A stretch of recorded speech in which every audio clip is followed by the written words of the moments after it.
Hello everyone, welcome to KTP classes. इस lecture में हम most expected questions of engineering drawing cover करने वाले हैं।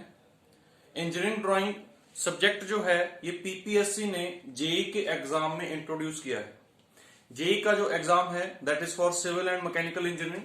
तो दोनों ही एग्जाम्स में, सिविल ब्रांच में भी और मैकेनिकल ब्रांच में भी, इंजीनियरिंग ड्राइंग सब्जेक्ट जो है it has been introduced by PPSC. ठीक है। सो जो भी इंजीनियरिंग ड्राइंग के मोस्ट एक्सपेक्टेड क्वेश्चंस यहां पर बन सकते हैं, ठीक है, तो वो हम यहां पर डिस्कस करेंगे। इससे पहले मैं आपको बताना चाहता हूं कि इंजीनियरिंग ड्राइंग जो सब्जेक्ट है it has already been covered on our app. ठीक है, हमारी ऐप पर इंजीनियरिंग ड्राइंग सब्जेक्ट जो है वो ऑलरेडी कंप्लीट हो चुका है, उसके रिकॉर्डेड लेक्चर्स कंप्लीट हो चुके हैं। तो अगर आप इंजीनियरिंग ड्राइंग सब्जेक्ट को सब्सक्राइब करना चाहते हैं तो आप हमारी ऐप केटीपी क्लासेस पर जाके इस सब्जेक्ट को सब्सक्राइब कर सकते हैं। ठीक है। इसके अलावा जो भी और नए सब्जेक्ट्स, चाहे वो पीपीएससी जेई में है, चाहे वो पीपीएससी एसडीओ में है, जो भी नए सब्जेक्ट्स ऐड किए गए हैं बाय पीपीएससी, तो वो सभी सब्जेक्ट्स हमने हमारी ऐप पर रिकॉर्ड करके आपके लिए कंप्लीट कर दिए हैं। ठीक है, तो आप उन सभी सब्जेक्ट्स को वहां पर सब्सक्राइब कर सकते हैं। इसके अलावा सिविल इंजीनियरिंग के जितने भी टेक्निकल सब्जेक्ट्स हैं उनके फुल कोर्स वहां पर अवेलेबल है, तो वो भी आप सब्सक्राइब कर सकते हैं। ठीक है। देखिए, पीपीएससी जेई और पीपीएससी एसडीओ, इसके अलावा जेकेएसएसबी का जो जेई का एग्जाम है, ठीक है, और भी कई सारे एग्जाम्स जो स्टेट लेवल के हैं, ठीक है, एसएससी जेई का एग्जाम जो है, तो इन सभी के पैकेजेस वहां पर कंप्लीटली अवेलेबल हैं। तो आप सभी पैकेजेस को बहुत इजीली वहां पर सब्सक्राइब कर सकते हैं। और इसके अलावा अगर आपको कभी भी इंडिविजुअल सब्जेक्ट में भी प्रॉब्लम आती है तो आप इंडिविजुअल सब्जेक्ट को भी परचेज कर सकते हैं। ठीक है। सो आज हम यहां पर स्टार्ट करेंगे इंजीनियरिंग ड्राइंग के मोस्ट एक्सपेक्टेड क्वेश्चंस। और देखिए, जो मेनली इंजीनियरिंग ड्राइंग के सिलेबस में कुछ टॉपिक्स जो हैं वो है स्केल्स, उसके अलावा प्रोजेक्शंस और सेक्शंस। ठीक है, ये कुछ इंपॉर्टेंट टॉपिक्स हैं। इसके अलावा लेटरिंग टेक्निक्स भी है, एक डायमेंशनिंग टेक्निक्स भी है, ड्राइंग इंस्ट्रूमेंट्स भी है। ठीक है, तो इन सभी चैप्टर्स, ये सभी चैप्टर्स वहां पर इंजीनियरिंग ड्राइंग के सिलेबस में ऐड किए गए हैं। ठीक है, तो आज हम यहां पर जो डिस्कस करने वाले हैं the most expected questions from the chapter of scales. Scales जो चैप्टर है वहां से हम यहां पर इंपॉर्टेंट क्वेश्चंस कुछ डिस्कस करने वाले हैं। ठीक है, चलिए स्टार्ट करते हैं। Question number one is representation factor of a scale is. Representation factor of a scale is. Representation factor के बारे में 3 स्टेटमेंट्स दी गई हैं, इनमें से आपको बताना है कि कौन सी स्टेटमेंट करेक्ट है। देखिए, पढ़ते हैं। Representation factor of a scale is always less than 1। Representation factor of a scale is always needed to construct a scale. Representation factor of a scale is drawing length into object length. ठीक है, तो इनमें से आपको बताना है कि इन तीनों स्टेटमेंट्स में से कौन सी स्टेटमेंट करेक्ट है, विच स्टेटमेंट इज और are correct regarding representation factor. 1 and 2 statement, 2 and 3 statement, 2 only and 1 only. ठीक है, तो अगर आपको ये क्वेश्चन आता है तो आप इसका आंसर खुद से एक बार देख लीजिए। ठीक है, अदरवाइज हम यहाँ पर डिस्कस करने वाले हैं। ठीक है, सो देखिए, first of all representation factor क्या होता है।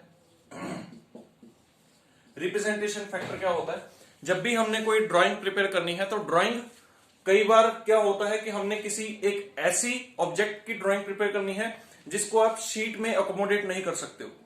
ठीक है, तो वहां पर फिर हम क्या करते हैं, उस पर्टिकुलर ऑब्जेक्ट को हम क्या कर लेते हैं, स्केल डाउन कर लेते हैं। या फिर कई ऐसे ऑब्जेक्ट्स होते हैं जो बहुत ही प्रिसाइज नेचर के रहते हैं, बहुत ही स्मॉल नेचर के रहते हैं।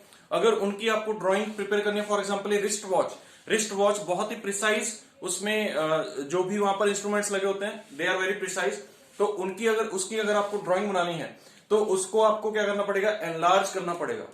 ठीक है, तो ऑब्जेक्ट्स को कई बार आपको टू दी फुल स्केल भी बना सकते हैं। जैसे फॉर एग्जांपल ये मार्कर है, तो मार्कर के जितने भी पार्ट्स हैं, जितने भी कंपोनेंट्स हैं, इन सभी कंपोनेंट्स की अगर आपको ड्राइंग प्रिपेयर करनी है तो आप फुल स्केल पर भी कर सकते हैं। ठीक है, because it can accommodate in A sheet. ये शीट में, ड्राइंग शीट में एकोमोडेट हो सकता है। बट जो भी बड़े ऑब्जेक्ट रहते हैं उनको हम स्केल डाउन करते हैं, और जो भी छोटे ऑब्जेक्ट्स रहते हैं उनको हम स्केल अप करते हैं। और स्केल डाउन और स्केल अप करने में जो एक इंपॉर्टेंट फैक्टर यूज होता है that is called the representation factor. तो रिप्रेजेंटेशन फैक्टर जो होता है it is equal to the drawing length drawing length upon object length. अब आप ये चीज समझ गए होंगे कि हम रिप्रेजेंटेशन फैक्टर क्यों यूज कर रहे हैं। ठीक है, किसी भी ऑब्जेक्ट को चाहे आपने एनलार्ज करना है चाहे आपने रिड्यूस करना है, ठीक है, तो वहां पर आप रिप्रेजेंटेशन फैक्टर यूज करेंगे। अगर देखिए यहां पर एक चीज और इंपॉर्टेंट जो है, देखिए फॉर एनलार्ज्ड स्केल, अगर आपने स्केल को एनलार्ज किया है, अगर आपने ऑब्जेक्ट के साइज को एनलार्ज किया है, फॉर एग्जांपल रिस्ट वॉच में ऑब्जेक्ट का साइज क्या है, ऑब्जेक्ट का size for enlarge scale object size जो है it is less than drawing size, drawing के साइज से क्या है, छोटा है। ठीक है, तो इसलिए हम बोल सकते हैं कि रिप्रेजेंटेशन फैक्टर क्या होगा, यहां पर ग्रेटर देन 1 होगा। ड्राइंग लेंथ अगर बड़ी है तो आपका रिप्रेजेंटेशन फैक्टर क्या होगा, ग्रेटर देन 1 होगा। तो यहां पर एक क्वेश्चन और जो बन सकता है वो ये बन सकता है कि for enlarge scale representation factor की वैल्यू क्या होती है, ग्रेटर देन 1 होती है। एक बोल सकते हैं फॉर फुल स्केल, अगर फुल स्केल की बात करें तो फुल स्केल में क्या होता है, object length is equal to drawing length. ठीक है, ऑब्जेक्ट लेंथ और ड्राइंग लेंथ दोनों क्या होते हैं, इक्वल होते हैं। तो इस पर्टिकुलर केस में रिप्रेजेंटेशन फैक्टर जो होगा that will be equal to 1। ठीक है, इस पर्टिकुलर केस में क्या होगा, रिप्रेजेंटेशन फैक्टर क्या होगा, इक्वल टू 1 होगा। सिमिलरली एक और केस जो यहां पर बन सकता है वो बन सकता है रिड्यूस्ड स्केल का जो केस बनेगा, इसमें क्या होगा, इसमें ऑब्जेक्ट साइज जो है, object size is greater than drawing size. For example आपने किसी बिल्डिंग की ड्राइंग बनानी है, ठीक है, या बिल्डिंग के किसी एक रूम की ड्राइंग बनानी है, ठीक है, तो वहां पर ऑब्जेक्ट जो है दैट इज बिल्डिंग, और उसकी ड्राइंग जो होगी वो एक आपको छोटी शीट पर बनानी पड़ेगी। तो इसलिए क्या होगा, वहां पर ऑब्जेक्ट का जो साइज है that is greater than drawing. तो इन केस ऑफ बिल्डिंग आप कौन सा स्केल यूज करेंगे, रिड्यूस्ड स्केल यूज करेंगे, जिसका रिप्रेजेंटेशन फैक्टर क्या होगा, 1 से छोटा होगा। समझ आया? ठीक है, सिमिलरली अगर आपने फॉर एग्जांपल किसी इंजन की ड्राइंग बनानी है, तो इंजन भी एक कैसा है, बड़ा ऑब्जेक्ट है, तो बड़े ऑब्जेक्ट को हम स्केल डाउन करेंगे और ड्राइंग में प्रिपेयर करेंगे। ठीक है, सो देयर कैन बी मतलब मल्टीपल केसेस जहां पर representation factor can be greater than 1, there can be multiple cases where representation factor can be equal to 1, or there can be multiple cases where representation factor can be less than 1। तो इसका मतलब representation factor हमेशा less than 1 नहीं होता, representation factor can be any value greater than 1, equal to 1 और less than 1। तो इसका मतलब आपकी जो फर्स्ट स्टेटमेंट है दैट इज रॉन्ग, पहली स्टेटमेंट जो है वो क्या है, गलत है। दूसरी चीज, representation factor of a scale is always needed to construct a scale. किसी भी स्केल को अगर आपने कंस्ट्रक्ट करना है तो उसके लिए रिप्रेजेंटेशन फैक्टर की हमेशा जरूरत पड़ती है। It is very very true. ठीक है, बिल्कुल सच है ये बात कि किसी भी स्केल को अगर आपने बनाना है, ठीक है, तो वहां पर आपको रिप्रेजेंटेशन फैक्टर की जरूरत हमेशा पड़ेगी। देखिए, सबसे पहले तो मैं आपको बताना चाहता हूं कि यहां पर स्केल का एक्चुअली मतलब क्या है। स्केल का एक्चुअली यहां पर मतलब जो है, in case of engineering drawing, scale का मतलब है सिंपली टू रिड्यूस और enlarge the size of an object. ये किसी भी ऑब्जेक्ट का अगर आपको साइज रिड्यूस करना है या एनलार्ज करना है तो उसी को हम यहां पर स्केलिंग बोल रहे हैं, स्केल डाउन और स्केल अप। ठीक है, तो in case of engineering drawing scales का मेन मकसद जो है यहां पर वो मेजरमेंट करना नहीं है। ठीक है, मेजरमेंट करना नहीं है कि आपको ऐसा नहीं दिया जाएगा कि यहां पर स्केल का मतलब ये नहीं है कि this length is equal to 30 centimetre. ठीक है, तो दिस इज स्केल, बट ये जो आपके पास ज्योमेट्री बॉक्स में स्केल रहता है इसमें तो बिल्कुल डायमेंशंस, एग्जैक्ट डायमेंशंस रहती हैं। ठीक है, this can be equal to 1 mm। ठीक है, 1 mm हो सकता है। ठीक है, हर एक सेंटीमीटर को 10 पार्ट्स में डिवाइड किया होता है। ठीक है, तो that is the actual scale. वो तो एक मतलब जो एक्चुअल स्केल होता है, एक्चुअल लेंथ को डिपिक्ट कर रहा हो।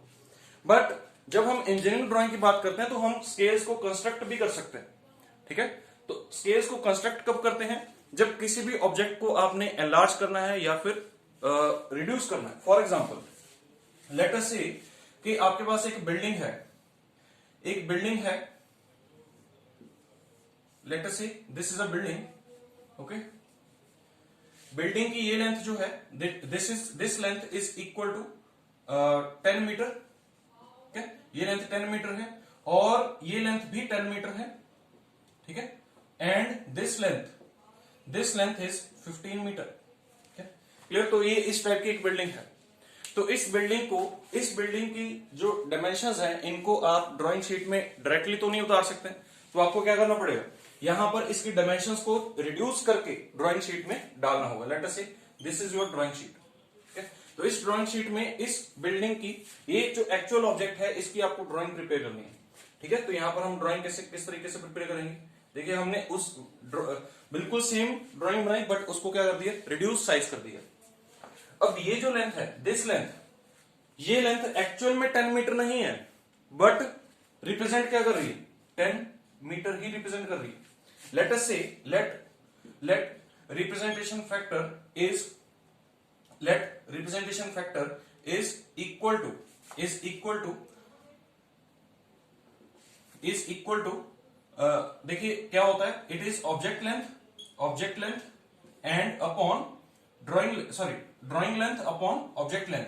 यहां पर होता है drawing length upon object length, ये होता है, ठीक है। अब ऑब्जेक्ट लेंथ जो है, ये तो आपको 10 मीटर की बना, ठीक है। Let us say this is 10 metre, ठीक है। तो ड्राइंग लेंथ जो है, ड्राइंग लेंथ कितना है आपका, लेट अस से ड्राइंग में आपने सेम ड्राइंग को या सेम लेंथ को आपने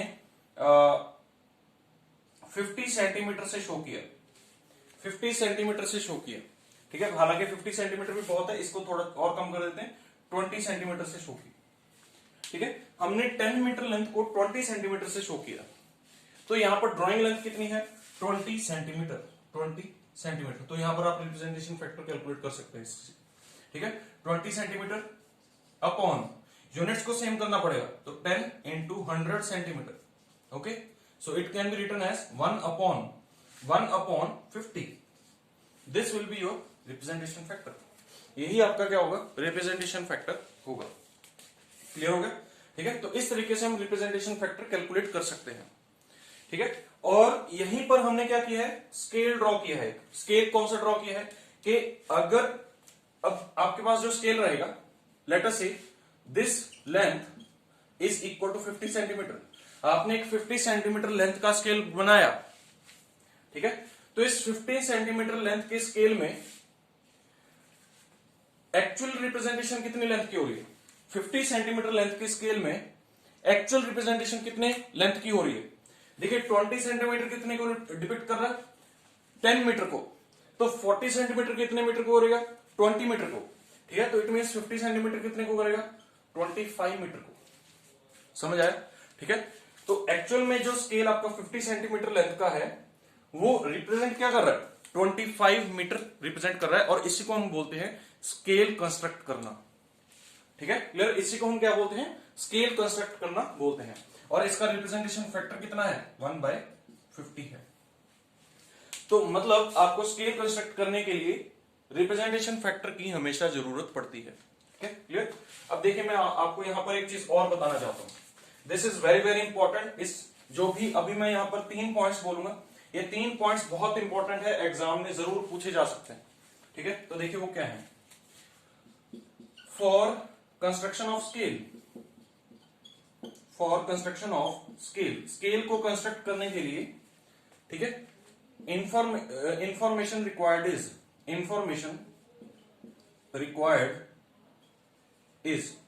कौन कौन सी इंफॉर्मेशन आपको चाहिए। पहली इंफॉर्मेशन, रिप्रेजेंटेशन फैक्टर पता होना चाहिए।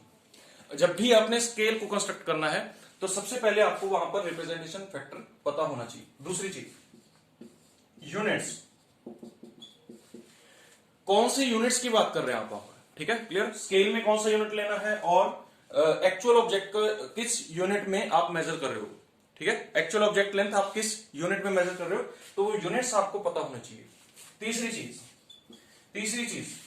चीज बहुत इंपॉर्टेंट है, मैक्सिमम लेंथ टू बी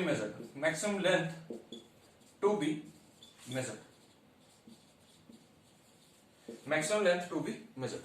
हमने सबसे बड़ी लेंथ कौन सी मेजर करनी है, इस बिल्डिंग में हमने सबसे बड़ी लेंथ कौन सी मेजर करनी है, 15 सेंटीमीटर। हमने सबसे बड़ी लेंथ जो मेजर करनी है यहां पर वो 15 सेंटीमीटर मेजर करनी है। तो 15 सेंटीमीटर अगर आपने लेंथ मेजर करनी है तो इसके लिए लेंथ ऑफ स्केल कितना होना चाहिए, लेंथ ऑफ स्केल कितना होना चाहिए, या 15 सेंटीमीटर कितने सेंटीमीटर में, या 15 मीटर अगर आपने रिप्रेजेंट करना है तो स्केल में कितने सेंटीमीटर होंगे, 15 सेंटीमीटर, ठीक है, सॉरी 15 नहीं 30 सेंटीमीटर, ठीक है। तो अगर आप एक 30 सेंटीमीटर का स्केल बनाएंगे, 30 सेंटीमीटर का अगर आप एक स्केल बनाएंगे, ठीक है, let us say this is a 30 centimetre scale, तो 30 सेंटीमीटर का स्केल जो है वो एक्चुअली 15 मीटर को क्या करेगा, रिप्रेजेंट करेगा, ठीक है। तो किसी भी स्केल को कंस्ट्रक्ट करने के लिए आपको ये तीन चीजें पता होनी चाहिए, ठीक है। तो इनमें से एक क्या है, रिप्रेजेंटेशन फैक्टर है, तो इसलिए यहां पर ये स्टेटमेंट लिखा है, ठीक है, clear, okay. So this statement is correct, ये करेक्ट। उसके बाद representation factor of scale is drawing length into object length. अभी मैंने आपको बताया था कि रिप्रेजेंटेशन फैक्टर क्या होता है, drawing length upon object length होता है। तो दिस स्टेटमेंट इज रॉन्ग, ये स्टेटमेंट क्या है, गलत है, ठीक है। यहां पर इनकी रेशो होनी चाहिए थी। सो करेक्ट ऑप्शन कौन सा हो गया, 2 only, 2 only will be the correct option. तो एक्चुअल में ये एक क्वेश्चन था, बट हमने काफी सारी चीजें यहां पर रिप्रेजेंटेशन फैक्टर के रिगार्डिंग कवर कर ली हैं, ठीक है, मतलब सारी ही कर ली है। जो भी रिप्रेजेंटेशन फैक्टर के रिगार्डिंग इंफॉर्मेशन आपको पता होनी चाहिए वो हमने सभी चीजें यहां पर डिस्कस कर ली हैं, ठीक है, ओके। चलिए नेक्स्ट क्वेश्चन देखते हैं। अब नेक्स्ट क्वेश्चन तो आपको बहुत इजीली बता सकते हैं। Okay, so next question is maximum length required to be measured is, maximum length L max से डिनोट करते हैं, एल मैक्स। एल मैक्स किस तरीके से कैलकुलेट किया जाता है, एल मैक्स का इनमें से कौन सा फॉर्मूला है, representation factor into length of scale, length of scale upon representation factor, representation factor upon length of scale, और it is equal to length of scale, ठीक है। देखिए ये चीज हम यहां पर डिस्कस कर चुके हैं एक्चुअली। अगर आपने 15 metre maximum length to be measured है तो उसको रिप्रेजेंट कौन कर रहा है, 30 सेंटीमीटर रिप्रेजेंट कर रहा है, ठीक है। और 15 मीटर से हमने 30 सेंटीमीटर कैसे निकाला था, देखिए एल मैक्स किस तरीके से निकाला था, it was length of scale, या अगर आपने लेंथ ऑफ स्केल निकालना है, हमें ये तो पता है maximum length required to be measured, इससे हमने लेंथ ऑफ स्केल निकाला। लेंथ ऑफ स्केल किस तरीके से निकालेंगे, length of scale is equal to representation factor into maximum length to be measured. जितनी आपने maximum length required to be measured है, ठीक है, उसको रिप्रेजेंटेशन फैक्टर से मल्टीप्लाई कर दो तो आपके पास क्या आ जाएगा, लेंथ ऑफ स्केल आ जाएगा। वही चीज है drawing length upon object length, बस यहां पर मैक्सिमम ड्राइंग लेंथ है और यहां पर क्या है, मैक्सिमम ऑब्जेक्ट लेंथ है, ठीक है। तो रेशियो तो सेम ही रहेगा हमेशा। तो इट मींस कौन सा आंसर करेक्ट होगा, अगर आपने एलमैक्स निकालना तो एलमैक्स क्या होगा, it is length of scale upon representation factor, B option will be correct, okay. Next question, which of the following scales is used to represent a unit and its subdivision up to 2 decimal places, plane scale, diagonal scale, vernier scale, okay? तो इनमें से आपको बताना है कि कौन कौन सा स्केल यूनिट और उसकी सब डिवीजन को रिप्रेजेंट करता है, किसी एक यूनिट और उसकी सब डिवीजन, और कहां तक, 2 डेसिमल प्लेसेस तक, 2 डेसिमल प्लेसेस, ठीक है। देखिए समझते हैं इस चीज को क्या है, मतलब इसका, जैसे फॉर एग्जांपल 1 मीटर या मीटर, अगर हम मीटर की बात करें तो मीटर की सब डिवीजन क्या होगी, डेसीमीटर। मीटर की सब डिवीजन क्या होगी, डेसीमीटर, और डेसीमीटर की सब डिवीजन क्या होगी, सेंटीमीटर, ठीक है, क्लियर। मीटर की सब डिवीजन डेसीमीटर और डेसीमीटर की सब डिवीजन सेंटीमीटर। अगर मीटर को आप 10 हिस्सों में तोड़ देंगे तो एक हिस्सा क्या बताएगा, 1 डेसीमीटर बताएगा। अगर डेसीमीटर को भी आप 10 हिस्सों में तोड़ देंगे तो एक हिस्सा जो बताएगा तो वो क्या होगा, 1 सेंटीमीटर होगा, ठीक है, सॉरी 10 सेंटीमीटर होगा, okay, clear. So for example आपने मेजर करना है 1.1 मीटर, इसका एक्चुअली मतलब क्या है, इसका मतलब है 1 मीटर 1 डेसीमीटर, नहीं sorry 10 decimetre, 1 metre sorry 1 decimetre, 1 metre 1 decimetre, ठीक है। अगर आपने मेजर करना है 1.11 मीटर। इसका क्या मतलब है? इसका मतलब है 1 मीटर, 1 डेसीमीटर एंड 1 सेंटीमीटर, ये आपने मेजर करना है। ठीक है, क्लियर? तो ये जो है, ये क्या है? Unit and its sub division up to 2 decimal places. इसमें 2 डेसिमल प्लेसेस तक जा रहे हैं, यहां पर हम 1 डेसिमल प्लेस तक जा रहे हैं। ठीक है, क्लियर? अब देखिए क्या होता है, जो प्लेन स्केल होता है, plane scale represents a unit and its sub division up to 1 decimal place. जैसा कि आपके पास एक प्लेन स्केल होता है ज्योमेट्री बॉक्स में, ज्योमेट्री बॉक्स में सबके पास एक प्लेन स्केल होता है। कितने सेंटीमीटर का होता है? 15 सेंटीमीटर का होता है। तो दिस इज 1 प्राइमरी डिवीजन, ये उस पे 1 प्राइमरी डिवीजन होती है, और ये किसके बराबर होती है? 1 सेंटीमीटर के बराबर होती है। ठीक है, तो प्लेन स्केल कितने यूनिट्स को रिप्रेजेंट कर रहा है? 1 सेंटीमीटर और उसकी फर्दर 10 डिवीजन, फर्दर उसकी 10 डिवीजन होती हैं, और एक डिवीजन यहां पर क्या मेंशन कर रही है? 1 mm। ठीक है, तो प्लेन स्केल जो है, प्लेन स्केल पे आप सेंटीमीटर के कितने यूनिट्स मेजर कर सकते हैं? 1.1 सेंटीमीटर मेजर कर सकते हैं क्या? बिल्कुल कर सकते हैं, क्योंकि it is representing 1 centimetre 1 mm, ये रिप्रेजेंट कर रहा है। क्या आप 1 सेंटीमीटर मेजर कर सकते हैं? बिल्कुल कर सकते हैं। क्या आप 1.11 सेंटीमीटर मेजर कर सकते हैं थ्रू द प्लेन स्केल? नहीं कर सकते, क्योंकि इस पर्टिकुलर स्केल में आपको 1 सेंटीमीटर तो पता है, 1 mm भी पता है, बट 1 mm की फर्दर 10 डिवीजन आपको नहीं पता है। ठीक है, तो वो आप एक्यूरेटली मेजर नहीं कर सकते हैं। 1.11 सेंटीमीटर आप by the plane scale accurately measure नहीं कर सकते हैं। ठीक है, clear? Okay, so plane scale can represent unit and its sub division up to 1 decimal place only. ये चीज आपको ध्यान में रखनी है। प्लेन स्केल जो है, plane scale represent unit and its सब division, unit and its sub division up to 1 decimal place. ठीक है, अप टू 1 डेसिमल प्लेस। या फिर आप सिंपली लिख सकते हैं, और आप इसको इस तरीके से भी लिख सकते हैं, 2 consecutive units, 2 consecutive units, 2 consecutive units को भी रिप्रेजेंट कर सकते हैं, सेंटीमीटर और mm। ठीक है, क्लियर? सेंटीमीटर और mm, जैसे यहां पर था सेंटीमीटर और mm। तो चाहे आप ये लैंग्वेज में लिख लीजिए, चाहे आप ये लैंग्वेज में लिख लीजिए, मतलब सेम है। ठीक है, क्लियर? तो प्लेन स्केल तो इसका करेक्ट आंसर नहीं है। डायगोनल स्केल, डायगोनल स्केल की हेल्प से आप ये चीज कर सकते हैं। डायगोनल स्केल की हेल्प से आप 2 डेसिमल प्लेसेस तक कोई भी मेजरमेंट कर सकते हैं। ठीक है, ठीक है, so this is important point, diagonal scale. And similarly vernier scale can also calculate और measure a unit and its sub division up to 2 decimal places. तो चाहे आप डायगोनल स्केल यूज कर लीजिए, चाहे वर्नियर स्केल यूज कर लीजिए, दोनों से आप 2 डेसिमल प्लेसेस तक किसी भी यूनिट को मेजर कर सकते हैं। ठीक है, जो वर्नियर स्केल है, it is the modified form of the diagonal scale. जो वर्नियर स्केल है, it is the modified form of diagonal scale. ठीक है, और ये चीजें हम बहुत अच्छे से हमने डिस्कस की हैं जो हमारे लेक्चर्स हैं। ठीक है, हमारे लेक्चर्स आप देखिए, वहां पर हमने डायगोनल स्केल, वर्नियर स्केल को बहुत डिटेल में डिस्कस किया। ठीक है, क्लियर? सो इसका करेक्ट ऑप्शन कौन सा होगा? 1 and 3। 1 and 3 will be the correct option. क्यों? क्योंकि डायगोनल स्केल भी 2 डेसिमल प्लेसेस तक मेजर कर सकता है, और वर्नियर स्केल भी 2 डेसिमल प्लेसेस तक मेजर कर सकता है। ठीक है, vernier scale is the modified form of diagonal scale. ये भी चीज आपको यहां पर ध्यान में रखनी है। ठीक है, clear? Okay, next thing, least count of vernier scale is, least count of vernier scale क्या होता है? n main scale division 1 by n main scale division, n vernier scale division 1 by n vernier scale division.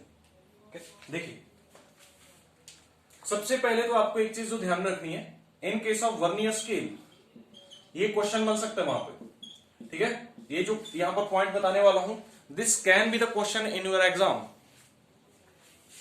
Least count जो होता है, least count of A vernier scale, least count is equal to 1 main scale division, 1 main scale division minus 1 vernier scale division, vernier scale division. अगर आप main scale division में से vernier scale division को minus करेंगे तो आपके पास least count आ जाएगा। ठीक है, क्लियर?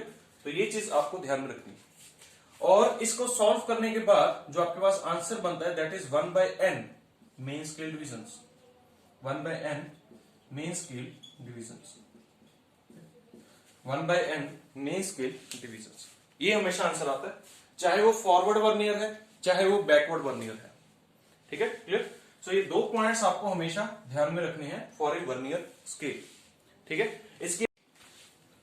इसका एग्जांपल भी ले सकते हैं। देखिए फॉर एग्जांपल फॉरवर्ड वर्नियर। देखिए वर्नियर स्केल दो टाइप्स का होता है, one is forward vernier and other is backward vernier. Forward vernier में क्या होता है? फॉरवर्ड वर्नियर में one vernier scale division n vernier scale division is equal to n-1 main scale division. n vernier scale division is equal to n-1 main scale division. ठीक है, तो अगर हम यहां से ये चीज निकाल लें तो आपके पास लीस्ट काउंट हो जाएगा। ठीक है, क्लियर? तो करके देखते हैं। देखिए 1 vernier scale division is equal to n-1 upon n main scale division. Okay, और you can say 1 vernier scale division will be equal to 1-1 upon n main scale division. या फिर इसको हम ये भी लिख सकते हैं 1 main scale division -1 upon n main scale division. Okay, clear? तो यहां से अब आप 1 vernier scale division -1 main scale division will be equal to -1 upon n main scale division. ठीक है, क्लियर? तो इसको सॉल्व करके इसको पूरी इक्वेशन को माइनस से मल्टीप्लाई कर दीजिए, यहां पर माइनस आ जाएगा, यहां पर प्लस आ जाएगा और यहां पर भी प्लस आ जाएगा। ठीक है, तो यहां से आपको मेन स्केल डिवीजन और वर्नियर स्केल डिवीजन का डिफरेंस जो मिलेगा that will be equal to 1 upon n of main scale division. तो ये चीज आप चाहे फॉरवर्ड वर्नियर में कर लो चाहे आप बैकवर्ड वर्नियर में कर लो, दोनों में आंसर जो रहेगा वो क्या रहेगा? 1 upon n main scale division. ठीक है, so this will be the least count. Okay, देखिए जो बैकवर्ड वर्नियर होता है, बैकवर्ड वर्नियर में क्या होता है? बैकवर्ड वर्नियर में n vernier scale division is equal to n+1 main scale division. Okay, तो इस चीज को सॉल्व करके आप वहां पर क्या कर सकते हैं? लीस्ट काउंट निकाल सकते हैं for backward vernier also. Backward vernier के लिए भी लीस्ट काउंट निकाल सकते हैं इस इक्वेशन को यूज करके। n vernier scale division is equal to n+1 main scale division. तो करके देखते हैं। देखिए n इसको लिख सकते हैं 1 vernier scale division, 1 vernier scale division is equal to 1+1 upon n main scale division. Okay, 1 vernier scale division will be -1 main scale division is equal to 1 upon n main scale division। okay, clear? So अगर आप magnitude के हिसाब से देखें तो ये भी क्या बन रहा है? 1 upon n main scale division ही बन रहा है। ठीक है, so this is also the least count for backward vernier। ठीक है, तो चाहे आप बैकवर्ड वर्नियर ले लीजिए चाहे आप फॉरवर्ड वर्नियर ले लीजिए, दोनों में लीस्ट काउंट की जो वैल्यू रहेगी वो हमेशा क्या रहेगी? 1 upon n main scale division. Okay, next thing, next question is also very important. Isometric length is dash times true length of an object। okay, isometric length और ट्रू लेंथ में क्या रिलेशन रहता है ये आपसे पूछा गया है। ओके, यहां पर 0.816 है, 0.816। Okay, so isometric length is dash of true length. ठीक है, देखिए फॉर एग्जांपल आपको इस लाइन के लिए late us say this line is true length, true length है ये। इस लाइन के लिए आपको आइसोमेट्रिक लेंथ कैलकुलेट करनी है, तो हम क्या करते हैं? इस लाइन के 45 डिग्री पे एक लाइन ड्रॉ कर लेते हैं, इस लाइन से 45 डिग्री पे एक लाइन ड्रॉ कर लेते हैं। Late us say this is the 45 degree line. Okay, हमने लाइन को उसी तरीके से लिया, ट्रू लेंथ को हमने उसी तरीके से लिया ताकि हम उसके लिए 45 डिग्री के लिए एक हॉरिजॉन्टल लाइन बना सकें। ठीक है, क्लियर? अगर मान लीजिए ये आपकी ट्रू लेंथ होती तो आप 45 डिग्री कुछ इस तरीके से बना सकते हैं। क्लियर? या इसको रोटेट कर लीजिए। Clear? So this is the true length, late us से ए बी, ए से लेके बी तक की आपकी ट्रू लेंथ है, ठीक है। तो इसको हमें आइसोमेट्रिक लेंथ में कन्वर्ट करना है। तो आइसोमेट्रिक लेंथ में किस तरीके से कन्वर्ट किया जाता है, लेट अस से यहां पर एक 30 डिग्री पर एक लाइन ड्रॉ कर दीजिए। This is a line at 30 degree, this angle is 30 degree, ठीक है। सो इस पॉइंट से एक वर्टिकल लाइन रखिए, ठीक है। अगर यहां से हम एक वर्टिकल प्रोजेक्शन डालेंगे, ठीक है, then this length will be the isometric length, ठीक है। इसको मैं बी डैश ले लेता हूं। So A B dash is isometric length, इसको हम बोलते हैं isometric length, and A B is true length. तो यहां से आप आइसोमेट्रिक लेंथ और ट्रू लेंथ में रिलेशन कैलकुलेट कर सकते हैं, ठीक है। इसी के बेसिस पर हम क्या करते हैं, आइसोमेट्रिक स्केल भी ड्रॉ करते हैं। क्या आइसोमेट्रिक स्केल जो होता है वो इसी पे डिपेंड करता है, ठीक है। यहीं से हम आइसोमेट्रिक स्केल ड्रॉ करते हैं। आइसोमेट्रिक स्केल जब भी ड्रॉ करेंगे तो उसमें ट्रू लेंथ और आइसोमेट्रिक लेंथ में जो रिलेशन रहेगा वो यहीं से आएगा, ठीक है। तो वो देखते हैं क्या होगा। देखिए क्या हम लिख सकते हैं कि ए बी, देखिए this base is common for two triangles, ये जो बेस है ये कॉमन है for this bigger triangle and this smaller triangle, दोनों के लिए ये बेस कॉमन है। तो क्या हम लिख सकते हैं कि A B into cos of 45 will be equal to A B dash into cos of 30, ठीक है। तो यहां से आप A B dash upon A B calculate कर सकते हैं। A B dash upon A B, A B dash upon A B will be equal to cos 45 upon cos 30, cos 45 upon cos 30, ठीक है। सो इसको सॉल्व कर सकते हैं आप। 1 अपॉन अंडर रूट 2, यहां पर अंडर रूट 3 अपॉन 2 आएगा, सॉरी अंडर रूट 3 अपॉन 2, ठीक है। So it will be equal to under root 2 upon under root 3, ठीक है। सो यहां से आप ए बी डैश और ए बी में रिलेशन कैलकुलेट कर सकते हैं, under root 2 upon under root 3, and this will be equal to 0.816 of A B, clear. So isometric length is equal to 0.816 times of true length, okay. या फिर आप ये भी बोल सकते हैं कि 81.6% of true length, 81.6% of true length, okay. So यहां पर हमारे ये कुछ इंपॉर्टेंट क्वेश्चंस जो थे ये कवर हुए हैं, ठीक है। इसके साथ हम नेक्स्ट लेक्चर में मिलेंगे विद द मोर क्वेश्चंस, ठीक है। Okay, thank you.